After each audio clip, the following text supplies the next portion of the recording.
Na presença de Deus, alguém precisa morrer. Meus irmãos, a paz do Senhor, Pastor Presley, vai tudo bem contigo?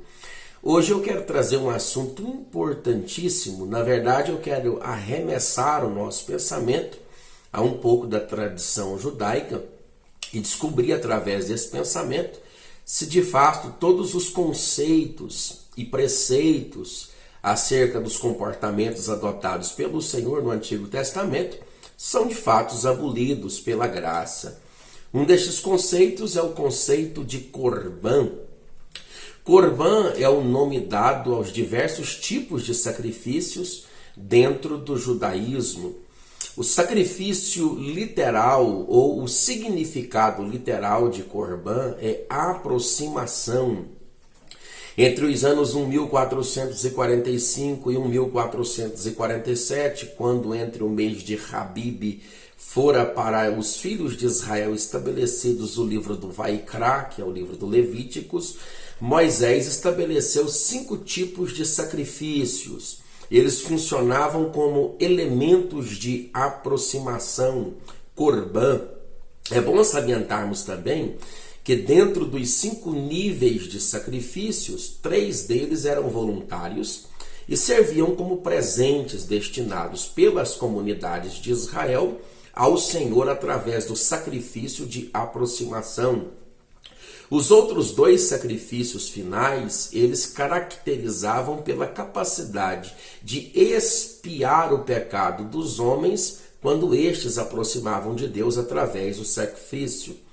Os 5 sacrifícios são conhecidos na Bíblia e podem ser observados nos livros de Levíticos, de Deuteronômios e de Números. São eles os sacrifícios de Olá, que era uma oferenda completamente queimada na presença de Deus, o sacrifício de Minchá, que era uma oferenda feita de farinha, o Shelamim, que era uma oferenda de paz, Shatat, que era uma oferenda pelo pecado, e Arram, que é uma oferenda pela transgressão e pela culpa.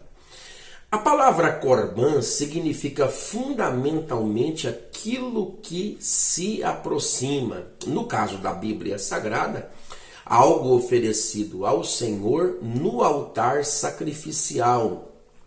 Outra das muitas aplicações terminológicas para essa raiz hebraica é a expressão kirvá.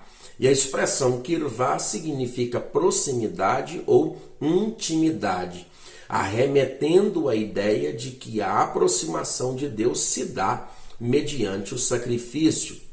É bem provável que você pense, notadamente, que o sacrifício expiatório de Cristo é substitutivo no seu conceito privado de substituição.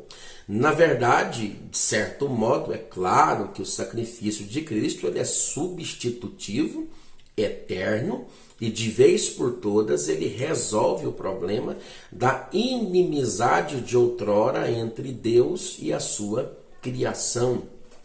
No entanto, quando nós analisamos o que Paulo escreveu aos Romanos, no capítulo 12, no versículo 1, rogo-vos, pois, irmãos, pelas misericórdias de Deus, que apresenteis o vosso corpo por Corban, sacrifício vivo, santo e agradável a Deus, que é o vosso culto racional. Partindo desta ideia doutrinária, nós remontaríamos no presente o tempo que Israel vivera no passado, no que se refere a aproximar de Deus através de sacrifício.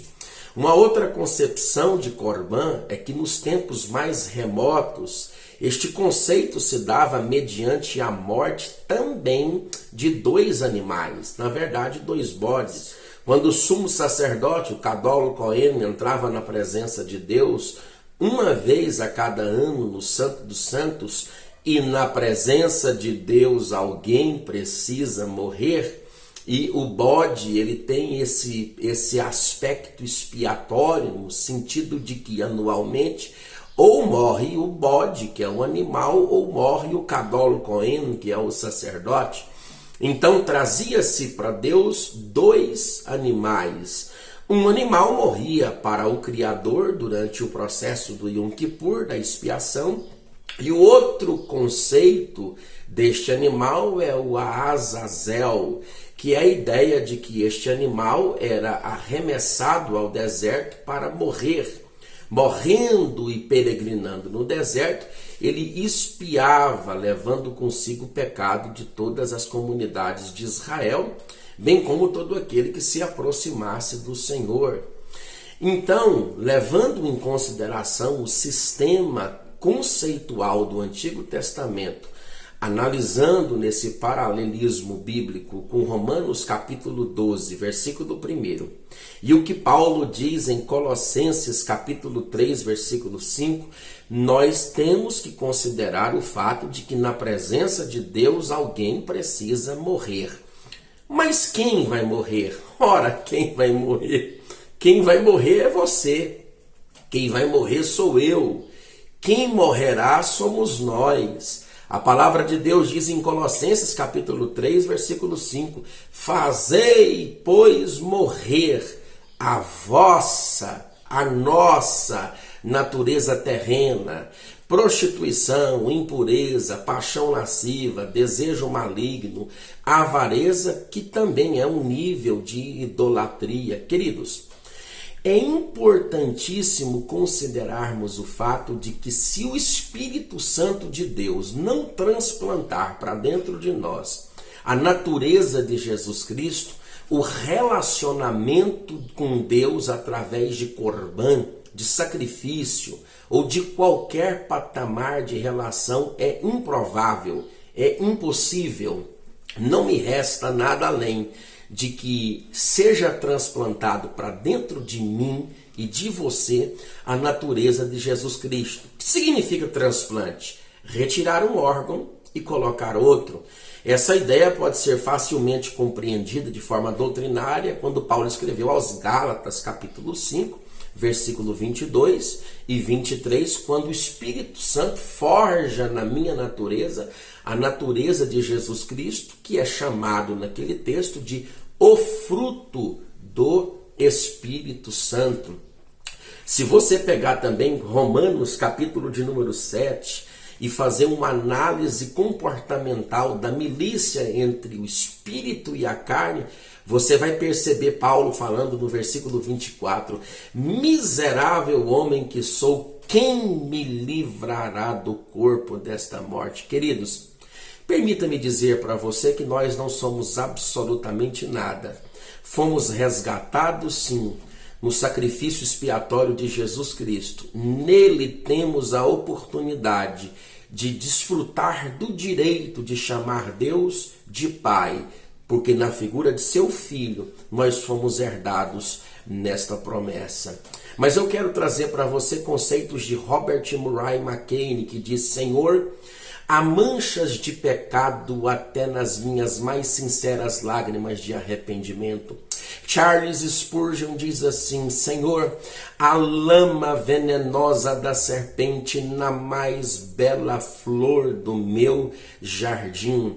Os conceitos espirituais de Smith Wigglesworth eram tão fundamentalmente arrependivos de que quando ele orava, as pessoas que o vendo orar diziam: este homem deve ser o homem mais pecador de toda a terra, porque na presença de Deus ele não fazia nada além de chorar. Que recaia sobre nós o espírito compensativo que recaiu em Isaías quando colocou a sua vida na balança e disse: ai de mim que vou perecendo, porque sou homem de lábios impuros e habito no meio de um povo de impuros lábios, e os meus olhos viram o Rei, o Senhor dos exércitos.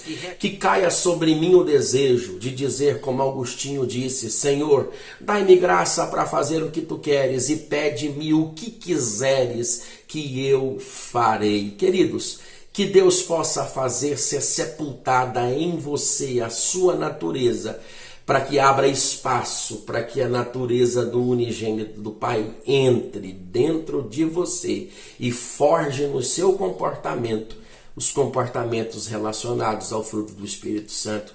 Que Deus possa te abençoar. Na presença dele, alguém precisa morrer e eu espero que tenha sido você. Queridos, Se você sente abençoado por essa palavra, assine o canal, dê o seu joinha e não esqueça de clicar no sino para que você seja notificado sempre quando uma nova de Deus estiver sendo fornecida para você. Que Deus te abençoe em nome de Jesus.